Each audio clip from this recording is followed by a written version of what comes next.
मैं रैंकित बिजाड़ और रैंकित बिजाड़ स्टडी है में आपका स्वागत करता हूँ। तो आज हम दैविक सभ्यता यानी दैविक संस्कृति के अति महत्वपूर्ण प्रश्न के प्रैक्टिस सेट 3 करेंगे। तो चलते हैं अपने प्रैक्टिस सेट पे। तो पहला क्वेश्चन ये रहा, सूची 1 को सूची 2 से सम्मिलित करना है। यानी सूची 1 में वेदों के नाम दिए हैं और सूची 2 में उससे संबंधित कुछ स्रोत दिए हुए हैं, जैसे ऋग्वेद और यजुर्वेद और सामवेद और अथर्ववेद दिया है। तो जैसे ऋग्वेद का ये दिया हुआ है, तो स्रोत क्या है इसका? तो स्रोत इसका प्रार्थनाएं हैं, स्रोत एवं प्रार्थना इसका स्रोत है।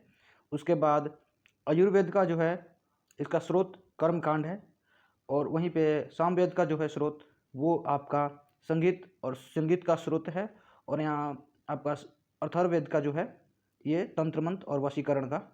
इसके कारण हमारा ऑप्शन नंबर ए सही है। देख लेते हैं व्याख्या इसका।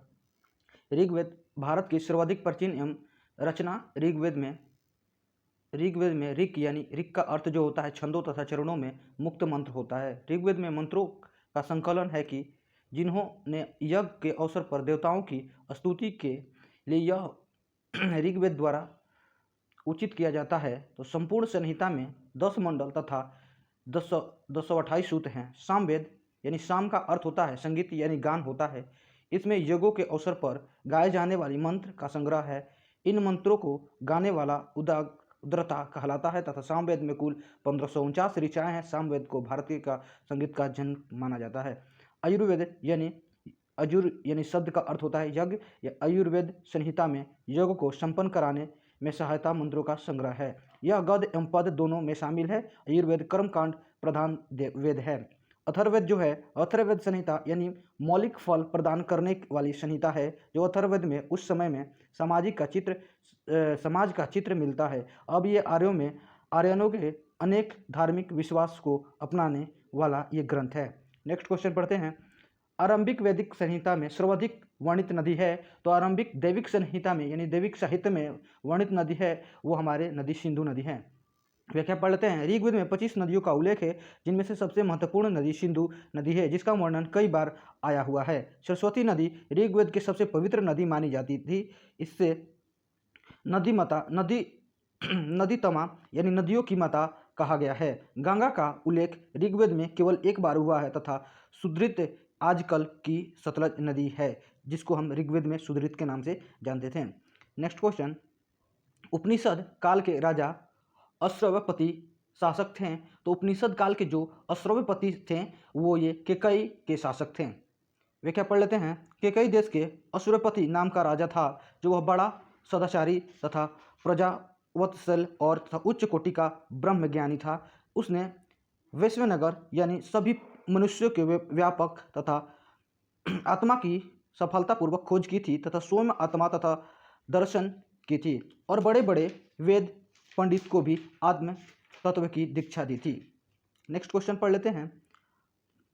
अध्यात्मक ज्ञान के विषय में नचिकेता और यम का संवाद किस उपनिषद से प्राप्त होता है? यानी अध्यात्मक ज्ञान के विषय में नचिकेता और श्याम का यानी यम का संवाद किस उपनिषद से प्राप्त होता है?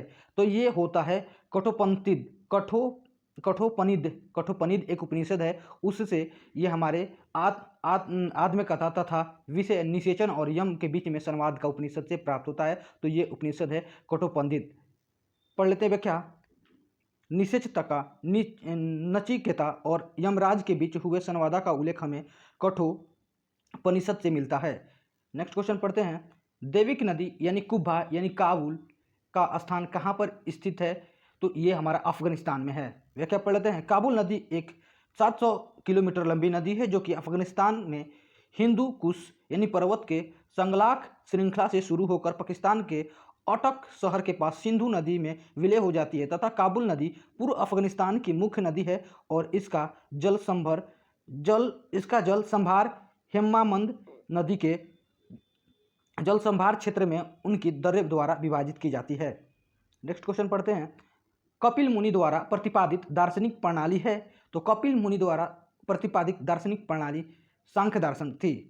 व्याख्या पढ़ लेते हैं। कपिल प्राचीन भारत के एक प्रभावशाली मुनि थे। उन्होंने सांख्य शास्त्र यानी तथा तत्व का अधिकारित ज्ञान के प्रवर्तक के रूप में जाना जाता है। इनके मान्य अर्थों के अनुसार विश्व का उद्भव विकासित प्रक्रिया से हुआ है। कई लोग इन्हें अनिश्चयवादी मानते थे तथा अनिश्चयवादी मानते थे, लेकिन गीत में इन्हें श्रेष्ठ मुनि भी कहा गया है। कपिल ने सर्वप्रथम विकासवाद का प्रतिपादन किया और संसार को एक क्रम के रूप में देखा था। भारत के किस स्थान में, नेक्स्ट क्वेश्चन में, भारत के किस स्थान की खुदाई में लौह धातु के प्रचलन के प्राचीनतम प्रणाली मिले थे? तो ये हमारा अंतरजी खेड़ा में मिले थे। अंतरजी खेड़ा से मिले थे, यानी लौह का जो प्रचलितम मिला था वो हमारा अंतरजी खेड़ा से मिला था। व्याख्या पढ़ लेते हैं। अंतरजी खेड़ा उत्तर प्रदेश का एटा जिला गर्त गंगा की सहायक काली नदी के तट पर अवस्थित एक प्रागैतिहासिक स्थल है तथा इस स्थान की खोज 1961 से लेकर 1962 ईस्वी में अलेक्जेंडर किंघम ने की थी और तथा किंघम ने चीन यात्री युवान चांग द्वारा उल्लेखित पिसोसा नामक स्थान का अंतरजी खेड़ा से समीकरण किया था। नेक्स्ट क्वेश्चन पढ़ लेते हैं। निम्नलिखित में से किसका संकलन ऋग्वेद पर आधारित है? तो ऋग्वेद पर आधारित संकलन कौन सा है? सामवेद का जो संकलन है ये हमारे ऋग्वेद पर आधारित है। सामवेद में कुल 549 ऋचाएं और इनमें 78 ही नहीं है, मतलब 549 ऋचाएं में सिर्फ 78 जो ऋचाएं हैं वो नहीं है तथा इनमें अन्य ऋग्वेद से ली गई है, यानी खुद की सामवेद की जो ऋचाएं हैं वो 78 हैं और अन्य जो ऋचाएं हैं वो ऋग्वेद से ली गई हैं। भगवान कृष्ण ने वेदों में अपने आप को सामवेद कहा है तथा साम का अर्थ ज्ञान होता है। इसके मंत्रों को गाने वाले को उद्राता कहे जाते हैं। प्राचीन ग्रंथों में सामवेद में गौरव की गाथा मिलती है तथा भारतीय संगीत पर यह प्राचीनतम ग्रंथ माना जाता है। नेक्स्ट क्वेश्चन पढ़ लेते हैं। निम्नलिखित में से कौन सा ग्रंथ प्रस्थांतरीय में शामिल है, यानी प्रस्थांतरीय में शामिल है? तो भागवत है। इसमें दिया ऑप्शन में भागवत गीता नहीं, बिल्कुल नहीं है। प्रस्थांतरित का भागवत गीता नहीं है। ब्रह्म सूत्र का ब्रह्म सूत्र है, ये भी प्रस्थांतरित का नहीं है। उपनिषद भी प्रस्थांतरित का नहीं है, सिर्फ भागवत जो है कि प्रस्थांतरित का है। तो पढ़ लेते हैं व्याख्या। श्रीमद् भागवत गीता, ब्रह्म सूत्र तथा उपनिषद को सामूहिक रूप से प्रस्थांतरित कहा जाता है। इनमें से प्रवृत्ति और निप्रवृत्ति दोनों मार्गों तथा तात्विक विशेषण के ये संवाद भी दोनों से मिलता है। वे वेदांता के 3 मुख्य स्तंभ माने जाते हैं। इनमें से उपनिषद को सूत्री तथा प्रस्थान तथा भागवत गीता को अस्पृ प्रस्थान और ब्रह्म सूत्र को न्याय प्रस्थान कहते हैं। प्राचीन काल में भारतवर्ष में जब कोई गुरु अथवा आचार्य अपने मत का प्रतिपादन एवं उसकी प्रतिष्ठा करना चाहता था तो उसके लिए सर्वप्रथम वह इन तीनों पर भविष्य लिखता था तथा निर्वाकाचार्य आदि, शंकराचार्य, रामानुजाचार्य तथा मध्वाचार्य आदि बड़े बड़े गुरुओं ने ऐसा करके ही अपने मत का प्रतिपादन किया था। नेक्स्ट क्वेश्चन पढ़ लेते हैं। कर्म का सिद्धांत संबंध है? तो कर्म का सिद्धांत जो हमारे मीमांसा से मिलता है। कर्म का सिद्धांत मीमांसा से संबंधित है और मीमांसा दर्शन हिंदुओं के 6 दर्शनों में से एक है। इस शास्त्र को पूर्व मीमांसा और वेद को उत्तर मीमांसा भी कहा जाता है। नेक्स्ट क्वेश्चन, सूची 1 और सूची 2 में सम्मिलित करना था। इसमें दिया था अथर्ववेद, ऋग्वेद और यजुर्वेद। तो इसमें क्या दिया है कि सूची 1 के कुछ ऐसे बलिदान, मतलब कौन सा किस चीज़ से संबंधित है, तो अथर्ववेद और ऋग्वेद से दिया है। तो पहले अथर्ववेद दिया है। अथर्ववेद हमारा औषधि से संबंधित है और ऋग्वेद जो है हमारा ये ईश्वर महिमा से संबंधित है और वहीं पे आयुर्वेद जो है हमारे बलिदान विधि से संबंधित है और सामवेद जो है हमारा संगीत से संबंधित है। तो ऑप्शन नंबर ए सही होगा। व्याख्या पढ़ लेते हैं। ऋग्वेद भारत की सर्वाधिक प्राचीन ऋग्वेद में, यानी वही जो हम लोग पढ़े थे पिछले क्वेश्चन में, वही है। नेक्स्ट क्वेश्चन, चरक संहिता नामक पुस्तक किस विषय में संबंधित है? तो ये हमारे चरक चिकित्सक थे। पढ़ लेते हैं। चरक संहिता आयुर्वेद का एक प्रसिद्ध ग्रंथ है। यह संस्कृत भाषा में है। इसके उपदेश अत्रिपुत्र यानी पुण्य वर्षु, ग्रंथकर्ता अग्निवेश और प्रति संस्कार चरक हैं। चरक संहिता और अश्रुत संहिता आयुर्वेद के 2 प्राचीनतम आधारभूत ग्रंथ हैं जो काल के गाल में सामने से बचे रह गए हैं। भारतीय चिकित्सक विज्ञान में 3 बड़े नाम हैं, चरक, सुश्रुत और वाग्भट हैं। चरक संहिता यानी सुश्रुत संहिता तथा वाग्भट का अष्ट संग्रह आज भी भारतीय चिकित्सा विज्ञान के आयुर्वेद के जनक के रूप में माना जाता है। नेक्स्ट क्वेश्चन पढ़ते हैं। यज्ञ संबंधी विधि यानी विधानों का पता चलता है, तो यज्ञ संबंधी विधि या विधानों का पता चलता है ये हमारे आयुर्वेद से। व्याख्या पढ़ लेते हैं। आयुर्वेद हिंदू धर्म का एक महत्वपूर्ण अति ग्रंथ है और 4 वेद में से एक है। इसमें यज्ञ की असल प्रक्रिया के लिए गद और पद मंत्र हैं। ये हिंदू धर्म के 4 पवित्र प्रमुख ग्रंथों में से एक है और अक्सर ऋग्वेद के बाद दूसरा वेद माना जाता है। इसे ऋग्वेद के 663 मंत्र पाए जाते हैं। व्याख्या पढ़ लेते हैं। Next question. वैदिक युगनी मतलब सभा, वैदिक युगनी सभा जो थी कैसी थी, तो एक मंत्री परिषद सभा थी। वैदिक युगनी एक मंत्री परिषद सभा थी। व्याख्या पढ़ लेते हैं। वैदिक युगनी की अनेक जनजात्रिक संस्थाओं में से सभा एक ही थी। सभा के साथ ही एक दूसरी की संस्था थी। समिति और अर्थवेद यानी अथर्ववेद में यानी शतवा यानी 13.1 जो है, इनमें से दोनों का प्रजापति की 2 पुत्रियां कहा जाता था। इनमें यह प्रतिक्रिया होती थी कि तत्कालीन दैविक समाज को यह संस्था अपने विकास के रूप में प्राप्त हुई थी।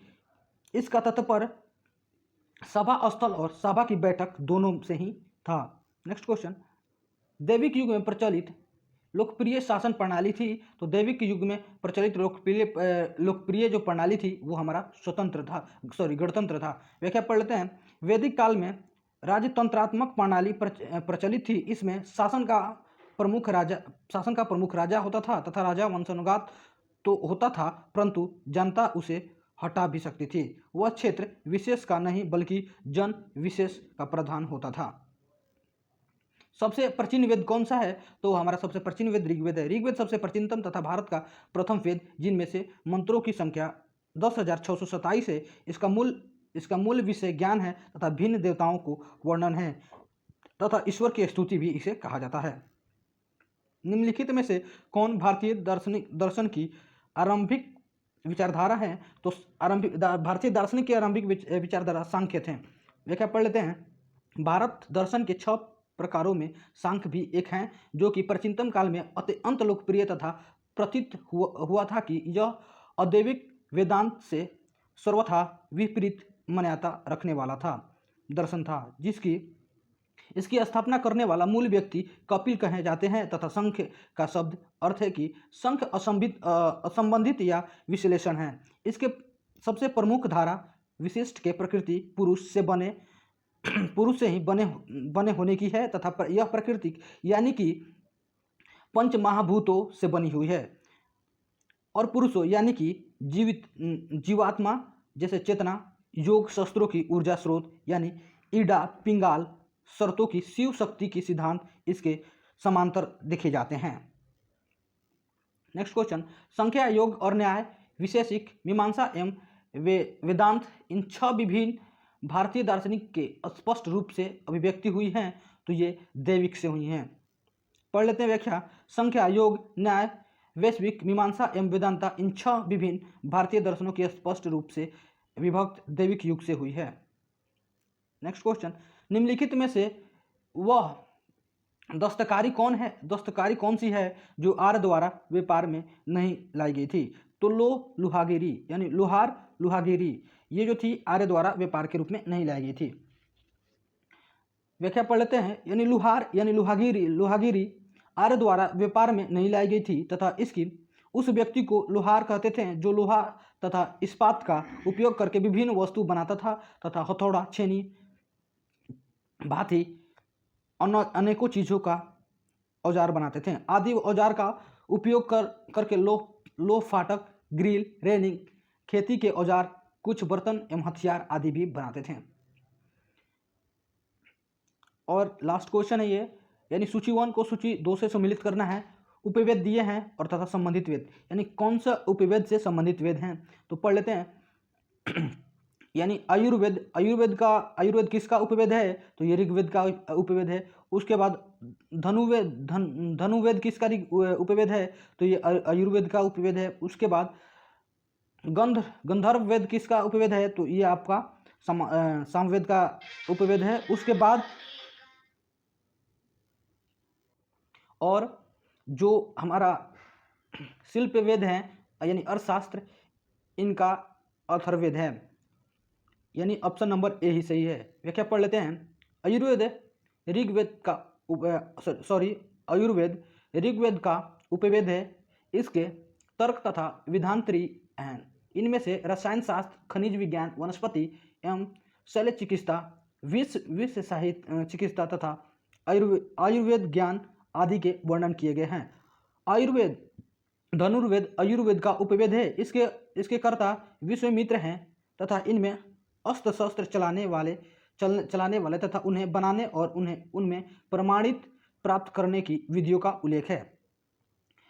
गंधर्व वेद, जो कि गंधर्व वेद सामवेद का उपवेद है तथा इसके कर्ता नारद मुनि को कहा जाता है। इसमें गान विधि के प्रमुख अंग जैसे गान यानी वादन, नृत्य आदि का विषाद वर्णन किया गया है। शिल्प वेद यानी अथर्ववेद का उपवेद है। इसमें क्या आकलन है? तो स्थाप्य वेद के कर्ता है तथा विश्वकर्मा हैं। इनमें से वास्तुशास्त्र, शिल्प कला तथा हस्तकला आदि का भी विवरण है। तो दोस्तों, हमारा ये दैविक काल का प्रैक्टिस सेट 3 संपन्न हुआ। तो इसको लाइक करें, सब्सक्राइब करें और बेल आइकन को दबाएं और ज़्यादा से ज़्यादा इसको शेयर करें। चलिए धन्यवाद।